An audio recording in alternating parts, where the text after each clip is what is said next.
ఏమంటే భక్తులు కళ్ళతో నిబంధన చేశారు. ఎక్కడ చేశారు? కొలస్సీలకు రాసిన పత్రిక 3వ అధ్యాయం. కొలస్సీలకు రాసిన పత్రిక చివరి మాటలు చాలా జాగ్రత్తగా వినాలి. భక్తులు నిబంధన చేసుకున్నారు. ఈ చూపులు ఇప్పటి వరకు నువ్వు ఎలా చూసావు అనేది పక్కన పెడితే, ఇక నుంచైనా కూడా నీ చూపులు మార్చుకోకపోతే నీకు వచ్చే లాభాలేంటి, నష్టాలేంటి, ఈ రెండు కూడా మనం చూడాలండి. ఈరోజు ఈ రెండు విషయాలు మనం చూసి ఈరోజు సదస్సును మనం ఆనందకరంగా ఈ చూపులను క్లోజ్ చేసుకుని దైవ సంబంధమైనటువంటి చూపులతో మనం ముందుకు కొనసాగుతాం మిగతా 2 రోజులు కూడా. కొలస్సీలకు రాసిన పత్రిక 3వ అధ్యాయం. కొలస్సీలకు రాసినటువంటి పత్రిక 3వ అధ్యాయం. బైబిల్లో చూపుల గురించి ఎన్ని రకాలను చూసారంటే దాని ఎఫెక్ట్ ఎక్కడ పడుతుందో తెలుసా అండి? కొలస్సీలకు రాసినటువంటి పత్రిక 3వ అధ్యాయము మొదటి 2 వచనాలు. మీరు క్రీస్తుతో కూడా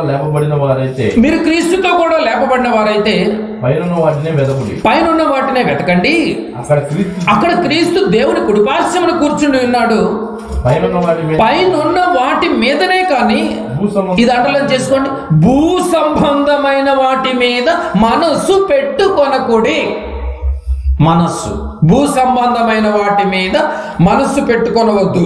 భూ సంబంధమైన వాటిని చూసావనుకో ఈ లిస్ట్ అంతా ఉన్నట్టే నీకు. ఇదే గుర్తు. ఈ ఇండికేషన్ అర్థమైంది మీకు పాయింట్?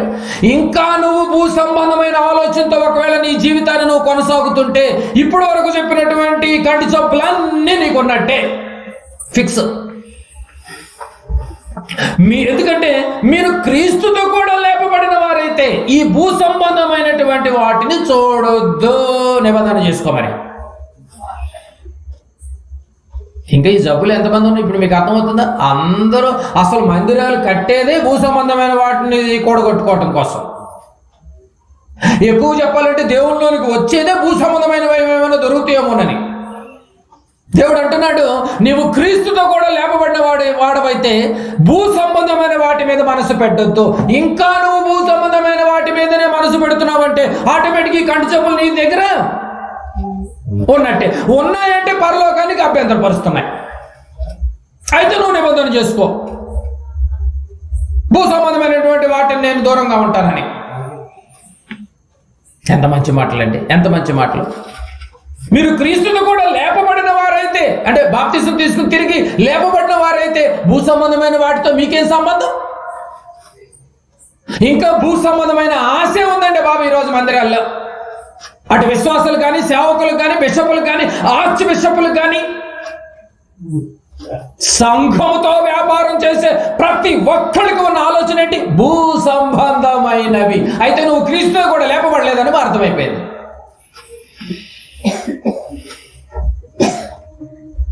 పైనున్న వాటి మీదనే కానీ భూ సంబంధమైన వాటి మీద మనసు పెట్టొద్దు. పైన చూడు, పైనున్న వాటిని చూడు, భూ సంబంధమైన వాటిని చూడొద్దు. ఇంకా నువ్వు చూస్తున్నావంటే నిజమండి బాబు, అనవసరం అనుకుని కూడా ప్రయోజనం లేదు. సాక్ష్యాల పేరుతో సంఘంలో మారుకుపోతున్నాయంటే అర్థం ఏంటి? భూ సంబంధమైన వాటి విషయాల్లో మేము అప్డేట్ అయిపోతున్నాం కనుక సాక్ష్యాల రూపంలో ఈరోజు పేటరేగిపోతున్నామంటే అవన్నీ భూ సంబంధమైనవే. అయితే నీ కంటి జబ్బులు ఆత్మీయంగా నువ్వు చాలా జబ్బుల్లో ఉన్నావు. అయితే అభ్యంతరకరంగా ఉన్నాయి ఈ జబ్బులు. బైబిల్ ఎప్పుడు నిజం మాట్లాడుతుంది, నీకు ఎక్కదు, చేదు కాబట్టి. ఇన్ని చెప్పిన తర్వాత కూడా భూ సంబంధమైన వాటికి ఇంకా నువ్వు కోఆపరేట్ చేస్తున్నావా? వాళ్ళు ప్రోత్సహిస్తున్నావా నువ్వు? అయితే ఈ జబ్బుల్లో మునిగిపోయావు అన్నమాట నువ్వు. మరి ఇలా భూ సంబంధమైన వాటి మీద కాకుండా పరలోక సంబంధమైన పైనున్న వాటి మీద మనసు పెట్టిన వాళ్ళు ఎవరైనా ఉన్నారా మరి? ఉన్నారు. ఎందుకు లేరు? హెబ్రీయులకు రాసినటువంటి పత్రిక. మీరు నిజంగా క్రీస్తు రక్తంలో కడగబడిన వారైతే, మీరు నిజంగా పెద్ద పెద్ద డిగ్రీలు చదువుకున్నటువంటి వాళ్ళైతే బైబిల్ చూడయ్యా ఒకసారి. తప్పు దారిలోనికి నడిపించొద్దు దయచేసి సంఘాన్ని. ఇలా భూ సంబంధమైన వాటి మీద కాకుండా పైన సంబంధమైనటువంటి వాటి మీద మనసు పెట్టిన వాళ్ళు ఎవరైనా ఉన్నారంటే ఉన్నారు. హెబ్రీయులకు రాసిన పత్రిక 11వ అధ్యాయం. హెబ్రీయులకు రాసినటువంటి పత్రిక పౌలు గారు 11వ అధ్యాయం 10వ వచనం చూడండి. 11:10. ఏలయనగా దేవుడు దేనికి శిల్పియు నిర్మాణకుడనై ఉన్నాడో పునాదులు గల ఆ చూచుచుండేను. ఏమండి, అబ్రహాము దృష్టి అంతా ఎక్కడుంది ఇప్పుడు? పైనుంది. పైనున్న వాటి మీద మనసు పెట్టాడు. అందుకే అబ్రహాం గారు విశ్వాసులకు తండ్రి అయ్యాడు. మరి విశ్వాసులకు తండ్రికి పిల్లలు అవ్వాలంటే మనం దేని మీద మనసు పెట్టాలి? పైన ఉన్న వాటి మీద మనసు పెట్టాలి. పైన ఉన్న వాటి మీద మనసు పెట్టుకోకుండా భూ సంబంధమైనటువంటి వాటి మీద మనసు పెట్టి నువ్వు సంఘాన్ని కొనసాగిస్తున్నా, సంఘాన్ని నడిపిస్తున్నా, సంఘాన్ని పోషిస్తున్నా, రోగంతో నువ్వు సంఘాన్ని కొనసాగిస్తున్నావు అన్నమాట. అభ్యంతరకరంగా మారుస్తోంది. ఏమండి, అబ్రహాం గారి దృష్టి పైన ఉన్నటువంటి వాటి మీద మనసు పెట్టాడు కనుకనే ఇదిగో అది ఎంత చక్కగా చెప్తున్నాడు చూడండి. ఎంత చక్కటి మాట, ఎంత చక్కటి మాట. దేవుడు దేనికి శిల్పిలో నిర్మాణకుడు ఉన్నాడు. పునాదులు గల ఆ పట్టణం కొరకు. అయ్యా, ఈ మహాపట్టణాన్ని నువ్వు తీసుకో చక్కగా అంటే, ఈ పర్రంతా నువ్వే తీసుకో అంటే ఆయన డేరా వేసి కూర్చున్నాడు. ఏ పట్టణం కోసం? పునాదులు గల ఆ పట్టణం కొరకు. ఈ పునాదులు ఒకరోజు మొత్తం కాలిపోతాయి. ఈ పునాదులు ఒకరోజు అదురుతాయి. భూకంపాల వల్ల కావచ్చు, సునామీల వల్ల కావచ్చు. ఆ రోజు జైల్లో ఉన్నప్పుడు పౌలు శిలలు కూడా పునాదులు అదిరేను, భూకంపాలు దొరకదండి. మరి అదరని కదలని కాలిపోని శాశ్వతమైనటువంటి పునాదులు వేసినటువంటి పట్టణం ఉంది. అంటే అబ్రహాం గారు ఏ మీద మనసు పెట్టాడు? పైనున్న వాటి మీద మనసు పెట్టాడు అనమాట.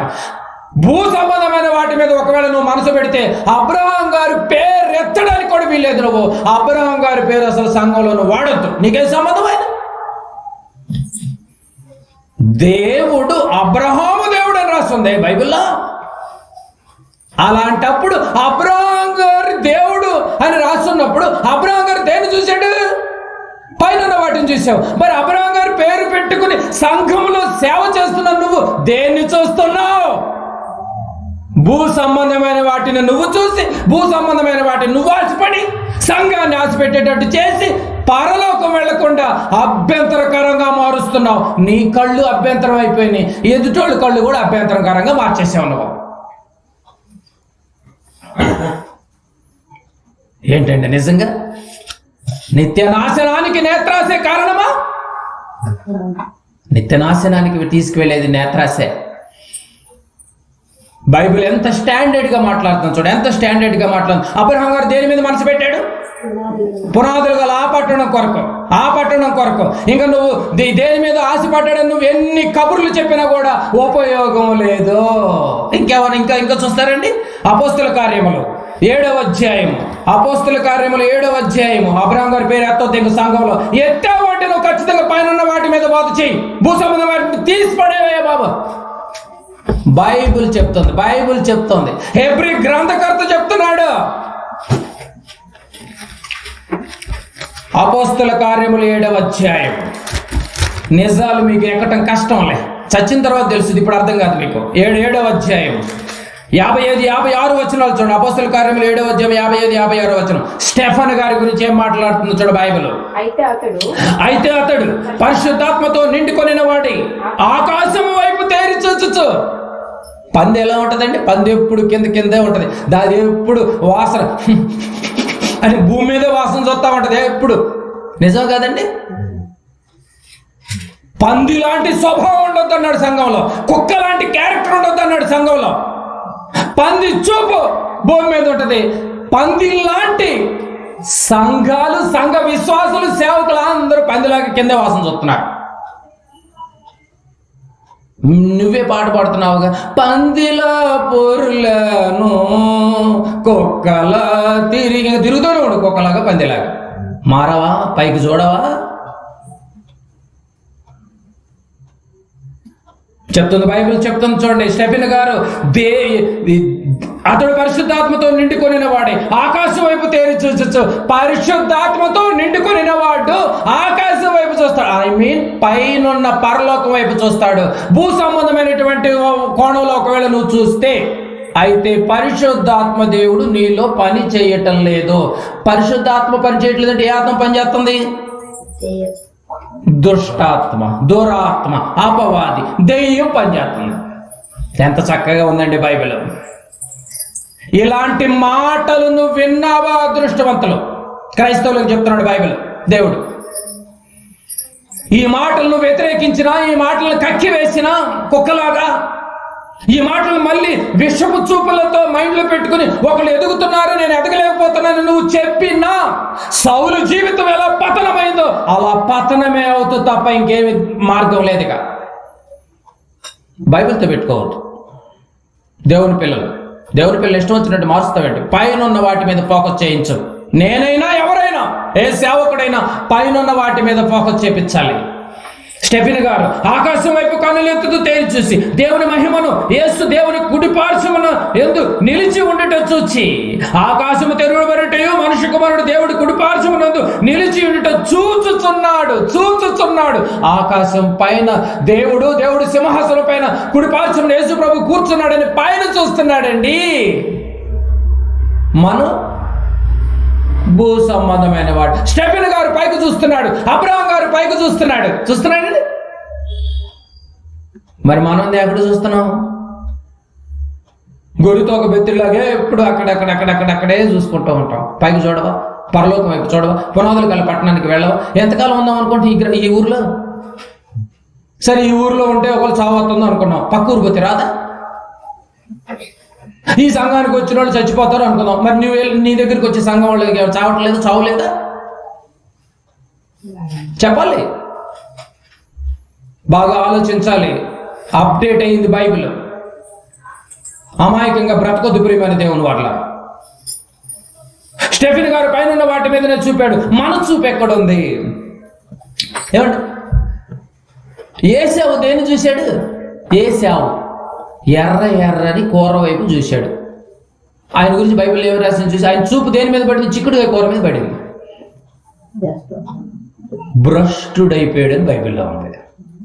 భూ సంబంధమైనటువంటి చూపులు చూసిన వాళ్ళందరూ భ్రష్టులు అయిపోతున్నారు. బైబిల్ను నువ్వు మార్చొద్దు దయచేసి. సేవకుడు నీకే చెప్తుంది బైబిల్. దయచేసి బైబిల్ను మార్చొద్దు.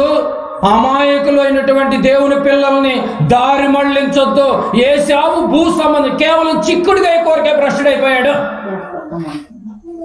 ఒక పూట పావు గంటలో తిని అరగంటలో అరిగిపోయే చిక్కుడుగా కోరికే ఆశ చూపబడితేనే నరకానికి భ్రష్టుడైపోతే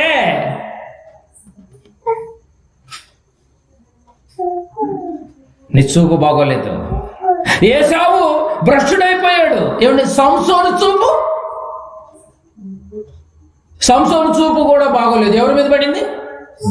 డెలీలా మీద పడింది. ఏమన్నా బాగుపడ్డా?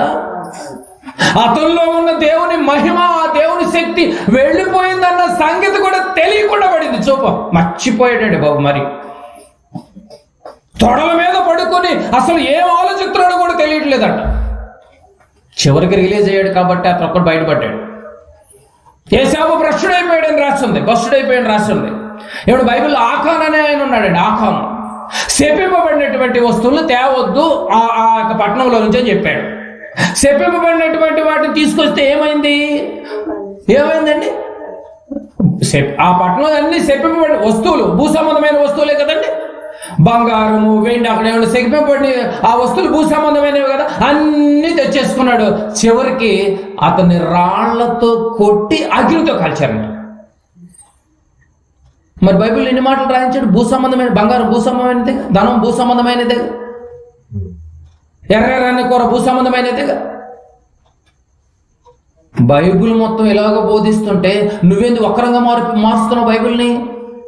ఈ గ్రంథంలో ఉన్న ప్రవచన వాక్యములను ఒకటి కలపొద్దు అని గ్రంథకర్త ముగించేటప్పుడు ప్రకటన గ్రంథం చివరి అధ్యాయంలో రాయించి చెప్పాడు కదా. ఆ యొక్క శాపాలన్నీ నీకు వస్తాయని చెప్పాడు కదా. చెప్పిన తర్వాత కూడా నువ్వు చెబుతున్నావంటే నువ్వు మామూలుడు కాదు. నేనేం చేయాలి మరి? బాగా ఆలోచించాలి ప్రియమైన దేవుని వారలారా. ఆకాను చూపు చెప్పిపోయిన వస్తువుల మీద పడితే రాళ్లతో కొట్టి చంపి అగ్నితో కాల్చారు. సంసోను చూపు ఢిల్లీలో మీద పడింది. దేవుడిచ్చినటువంటి ఆ బలం మొత్తం కోల్పోయాడు. ఏశావు చూపు ఎర్రని కూర మీద పడింది, భ్రష్టత్వాన్ని కోల్పోయాడు. అబ్రహాం చూపు వండర్ఫుల్, స్టెఫెన్ చూపు వండర్ఫుల్. పైన చూస్తున్నారు. గెహజీ చూపు దేని మీద పడింది? గెహజీ చూపు. అంటే చెప్పడానికి టైం లేదు కాబట్టి ఆ రెఫరెన్స్ చూపించట్లేదు, మీకు అన్ని తెలుసు కాబట్టి. గెహజీ చూపు దేని మీద పడింది? నయమాను తీసుకొచ్చినటువంటి డబ్బు మీద పడింది. గెహజీ చూపు ఏం తెచ్చుకున్నాడు? అతను ఒక్కడే, అతని ఫ్యామిలీకి కూడా. అతనికి కుష్టి, అతని సంతానములకు కుష్టి వచ్చిందంట. ఎవరు బాగుపడ్డట్టున్నారండి బైబిల్లో? చూపుల్లో తేడా. అబ్రహాం వండర్ఫుల్ గా ఉన్నాడు పైకి చూసి.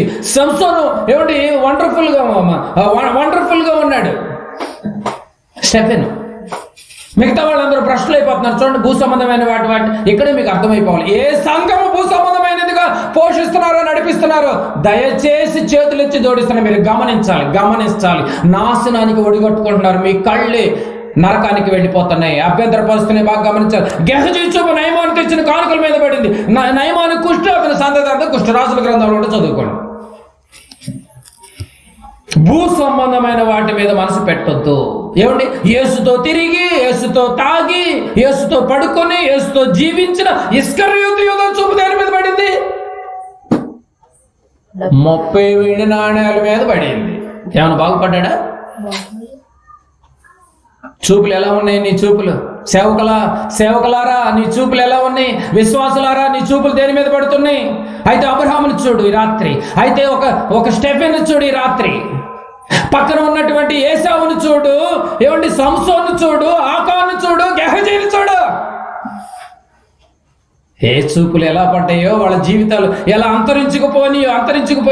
తలకిందులుగా చనిపోయి, తలకిందులుగా పడి నడిమికి ప్రద్దలే చచ్చిపోయాడట. 30 వెండాల మీద పడింది చూపు. 30 వెండినాలకు పెద్దగా ఏమో రాదులేండి, కానీ ఇప్పుడు మనోళ్ళ చూపు కోట్లు పడగలెత్తారు. చూపు పెద్ద చూపు కదండి. కన్ను అప్పుడప్పుడు అంటే ఓరాడు కన్ను పెద్దదని. భ్రష్టులు అయిపోతున్నారు, అందరూ భ్రష్టులు అయిపోతున్నారు. బాగా గమనించాలి. అబ్రహాము, ఇస్సాకు, యాకోబులు దేన్ని చూశారు ఇప్పుడు? దీన్ని బట్టి పైనున్న వాటిని చూశారు. పైనున్న వాటి మీద మనసు పెడితే ఈ భూ సంబంధమైన లిస్ట్ అంతా ఏది మీ చూపు మీద ఏలుబడి చెయ్యదో ఫిక్స్ అయిపోయి. ఏది అసలు నిన్ను మీ చూపు ఏది ఏలుబడి చేయదన్నమాట. సంఘం అంటే ఏమనుకుంటున్నారు? వాక్యం అంటే ఏమనుకుంటున్నారు? దేవుడు అంటే ఏమనుకుంటున్నారు? టైం పాస్ అనుకుంటున్నారు, బిజినెస్ అనుకుంటున్నారా? దేవుడిని అడ్డం పెట్టుకుని బిజినెస్ చేద్దాం అనుకుంటారండి. కళ్ళు చూపులు ఎలా ఉన్నాయి? చాలా కష్టం అండి పైన వాటి మీద మనసు పెట్టడం అంటే. చాలా కష్టం, చాలా అంటే చాలా కష్టం. ఎన్నో శ్రమలు పడాలి, ఎన్నో కష్టాలు పడాలి, ఎన్నో ఇబ్బందులు వచ్చినా పోరాడారండి బాబు. పోరాడి పరలోకానికి రెడీ అయ్యారు వాళ్ళంతా, భక్తులంతా. నువ్వు కూడా జాగ్రత్త. కాలం సంకుచితమయంగా ఉన్నది. మందులు వేసుకో, ఎప్పుడు ఆరిపోద్దో తెలియదు. మందులు వేసుకో, మందులు వాడుకోండి. ఈ మందులు వాడండి. వాక్యం అనే మెడిసిన్ వాడుకోండి. సరిదిద్దుకోండి, సరి చేసుకోండి. దేవుడు వచ్చే టయానికి, ప్రభు వచ్చే టయానికి యోగ్యులుగా మారండి. అర్హతమైన పాత్రగా మారిపోండి. నీ కళ్ళు బాగోలేదు, మన కళ్ళు బాగోలేదు. జబ్బుతో ఉంది, ఘోరమైన జబ్బుతో ఉంది. చివరిగా ఒక మాట చూద్దాం, చూడండి. రోమిలికి రాసినటువంటి పత్రిక నీ నేత్రాశ ఎక్కడికి తీసుకెళ్తుంది? నరకానికి తీసుకువెళ్తుంది. నిత్యనాశనానికి తీసుకువెళ్తున్న నేత్రాలు. రోమిలికి రాసిన పత్రిక 12వ అధ్యాయం. రోమిలికి రాసినటువంటి పత్రిక 12వ అధ్యాయం. 12వ అధ్యాయము మొదటి వచనాన్ని చదువుకుందాం. రోమిలికి రాసిన పత్రిక 12వ అధ్యాయం మొదటి వచనం. చాలా జాగ్రత్తగా వినండి. చాలా జాగ్రత్తగా మనం ఈ యొక్క చివరి వచనంలో మనం ఒక కంక్లూజన్ తీసుకుని వెళ్దాం. 12వ అధ్యాయం మొదటి వచనం. కాబట్టి సహోదరులారా అంటే ఇప్పుడు పైన చెప్పిన మాటలు, ఆ రోగాలన్నీ మైండ్లో పెట్టుకుని చదువుకోండి, అది అర్థం అక్కడ. కాబట్టి సహోదరులారా అంటే నీ ఈ చూపులేవి చూడకూడదంటే, పైనున్న వాటి మీదనే చూడాలంటే. కాబట్టి సహోదరులారా, అయితే మీరు ఏం చేయాలి ఇప్పుడు? పరిశుద్ధమును దేవునికి అనుకూలమైన సజీవ యాగముగా మీ శరీరములను ఆయనకు సమర్పించండి. మీ శరీరములను ఆయనకు సమర్పించాలి. ఇప్పుడు ఆయనకు సమర్పించుడి. శరీరాలను ఎవరికి సమర్పించాలి? శరీరాన్ని సమర్పిస్తున్నారు. ప్రార్థన అంటే చాలండి బాబు, వేషాలు వేస్తుంది మీ శరీరం.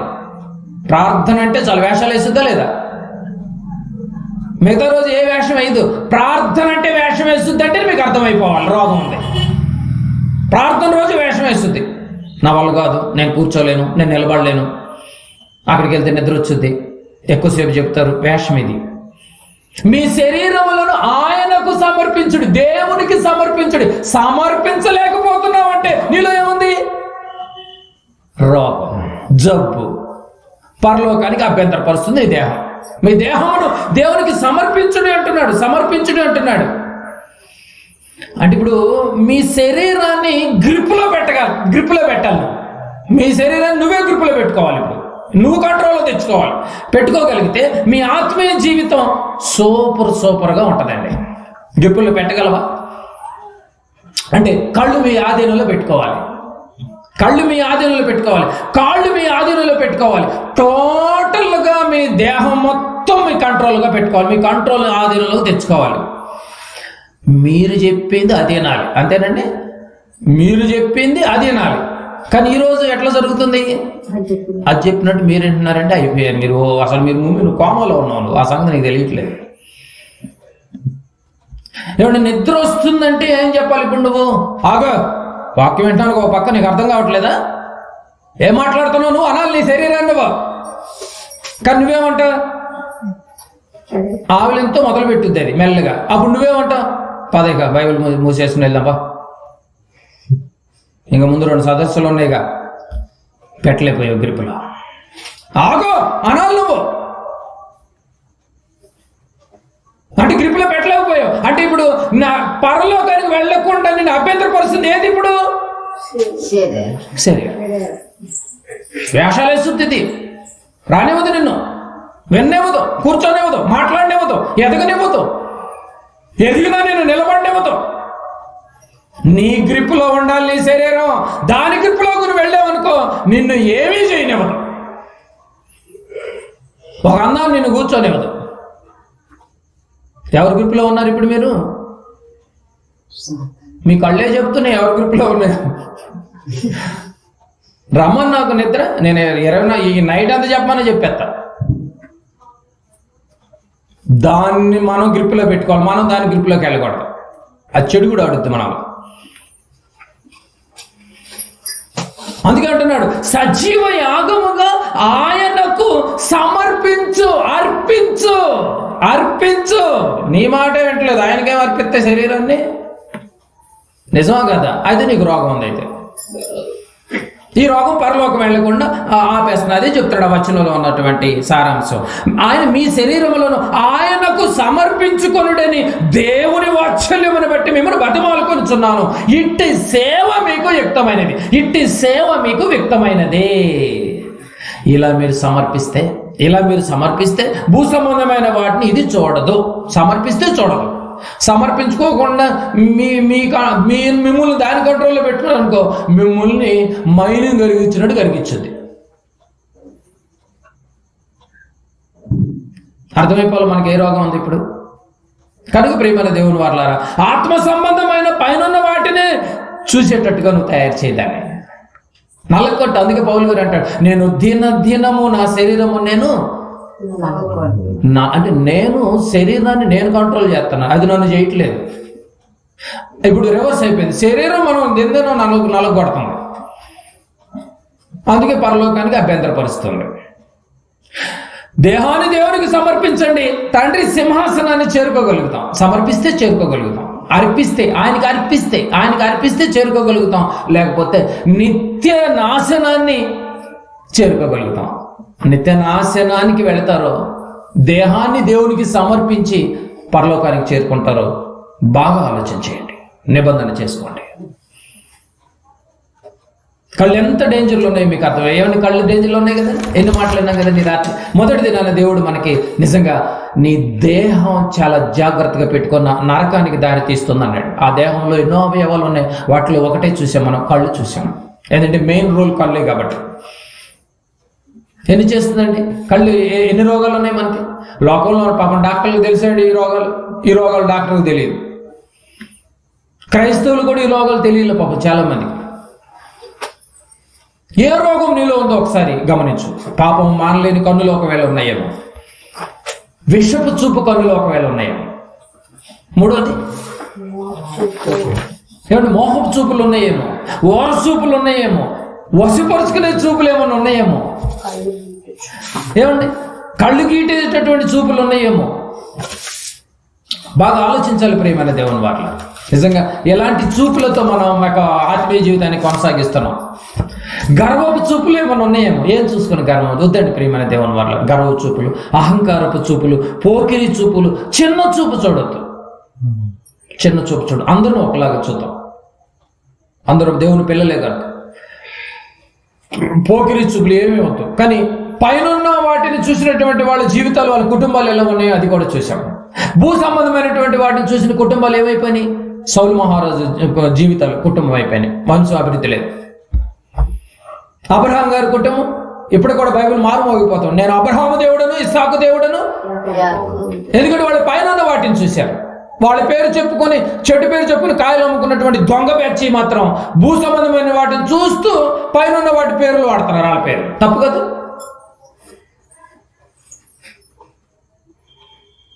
కనుక ప్రియమైన దేవుని వారలారా, బాగా గమనించిన ప్రియమైన దేవుని వారలారా, ఏమండి ఒక స్టెఫెను పైన ఉన్న వాటిని చూశాడు. నేను వెళ్ళిపోతున్నాను రాళ్ళతో కూడా చంపుతున్నా కూడా పైన ఉన్న వాటిని చూశాడు. ఏశావు భ్రష్టుడైపోయాడు. చిక్కుడుకాయ కూర, ఎర్ర కూర చూసి జ్యేష్ఠతో హక్కును అమ్మేసుకున్నాడు. సంసోను చూపు ఢిల్లీ మీద పడిపోయింది, శక్తిని కోల్పోయాడు. ఆకాను చూపు చెప్పబడిన వస్తువుల మీద పడింది, రాళ్లతో కొట్టి అగ్నితో కాల్చాడు.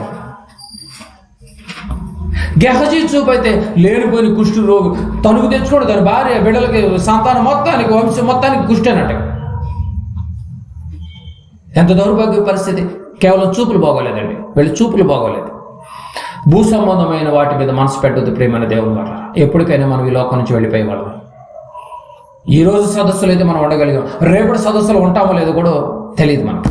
నిజమండి, ఏదో మనం ముందైతే అనౌన్స్మెంట్ చేసాం కానీ ఆగలేక దేవుడి మాటలు కాబట్టి ఆయన జరిగించుకుంటాడని నమ్మకంతో రేపు ఉంటామో లేదో కూడా గ్యారంటీ లేదు.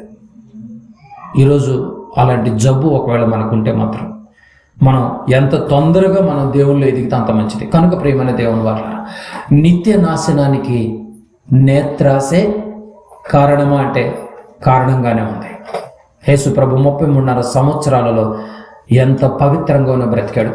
కళ్ళు జాగ్రత్తగా కాపాడుకున్నాడు, ఒళ్ళు జాగ్రత్తగా కాపాడుకున్నాడు, నోరు జాగ్రత్తగా కాపాడుకున్నాడు, చూపు జాగ్రత్తగా కాపాడుకున్నాడు, నడక జాగ్రత్తగా కాపాడుకున్నాడు, బాడీలో ఉన్న ప్రతి అవయవాన్ని జాగ్రత్తగా కాపాడుకున్నాడు, నలగగొట్టుకున్నాడు. కనుకనే ఈరోజు కుడిపార్శ్వం మీద కూర్చున్నాడు. అందుకే మనకి ఇలాంటి విముక్తి దొరికింది. ఇంత విలువైనటువంటి మాటలు దయచేసి కాళ్ళతో అనుకోకండి. దేవుని కృప, దేవుని వాత్సల్యం, ఆయన ప్రేమ, ఆయన దయగల చూపులు మన మీద ఎల్లప్పుడూ ఉండాలని కోరుకుంటూ ఆశిస్తూ రేపటి 2 దినాల కోసం మనందరం ఇలాంటి విలువైనటువంటి మాటలు ఎన్నో ఉన్నాయి, నేర్చుకుందాం. మన జబ్బులు ఇంకా చాలా జబ్బులున్నాయి. ఈ 2 రోజులు మనం జబ్బులు తెలుసుకుందాం, జబ్బులకు మందు వాడుకుందాం, నిబంధన చేసుకుందాం. యోబు గారు నిబంధన చేసుకున్నాడంట. మనం కూడా ఈ రాత్రి ఒక నిబంధన చేసుకుందాం. అందరూ కళ్ళు మూసుకుంటే చిన్న ప్రార్థన చేసుకుని ఈనాటి సదస్సును ముగించుకుందాం. దయవిలిగినటువంటి మా కన్న తండ్రి, మా కళ్ళు బాగున్నాయని మేము అనుకుంటున్నాం నాయన. 40, 50, 60, 70 వచ్చినా కూడా చూపు తగ్గలేదని, ఇప్పటికీ గట్టి పదార్థాలు ఇంకా తింటున్నాను అయినా కూడా, కొరుకుతున్నాను అయినా కూడా చూపు తగ్గలేదని సంబరపడుతున్నటువంటి లోకంలో ఉన్న మనుషులు ఎక్కడ? మనుషుల్ని కలిగించినటువంటి మీరెక్కడ తండ్రి? మా అవయవాలు ఎంత బలహీనంగా ఉన్నాయో, ఎంత రోగాన పడి ఉన్నాయో ఆత్మీయంగా మేము ఆలోచన చేస్తే నాయన, హృదయాంతరంగాలు ఎరిగినటువంటి దేవా మీ పాదాలకు వందనాలు తండ్రి. ఇప్పటి వరకు విన్నటువంటి చూపుల్లో ఏ చూపు బాగోలేదు నాయన.